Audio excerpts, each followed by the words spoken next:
Octal একদম fresh, আবার পেট্রোলের থেকে অকটেলের দাম একটু বেশি। হ্যালো এভরিওয়ান, কি অবস্থা সবার? কেমন আছো তোমরা? আশা করি অনেক ভালো আছো, সুস্থ আছো। আমরা অনেকেই জানি যে ফুয়েল তো ফুয়েল, ভালো মন্দ ধরন আছে। 1 নম্বর 2 নম্বর অর্থাৎ ডিজেল এবং অকটেল, এই দুই ধরনের ফুয়েল আমরা বাইকে ব্যবহার করি প্রায় প্রতিনিয়ত, সিরিয়ালের পর সিরিয়াল। আর এই জায়গায়ও সিরিয়াল, কেউ অকটেলও ঢুকায়, কেউ ডিজেলও ঢুকায়, আর কেউ পেট্রোলও ঢুকায়। অকটেল পেট্রোল দুই ধরনের। অকটেলটা একটু ভালো হয়, পেট্রোলও ভালো, কিন্তু ওইটা খুব একটা মাইলেজ ভালো যায় না।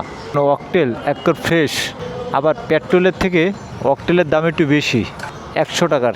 মাঝে মধ্যে দেখা যায় হঠাৎ বন্ধ হয়ে যেতে পারে। 790 গ্রাম ফুয়েল নেওয়া হয়েছে, ফুয়েল নিয়ে বেরিয়ে পড়লাম। 100 টাকার অকটেলে প্রায় 30 কিলোমিটার বাইক রাইড করা যায়, আর 100 টাকায় প্রায় 800 গ্রাম অকটেল পাওয়া যায় বর্তমানে।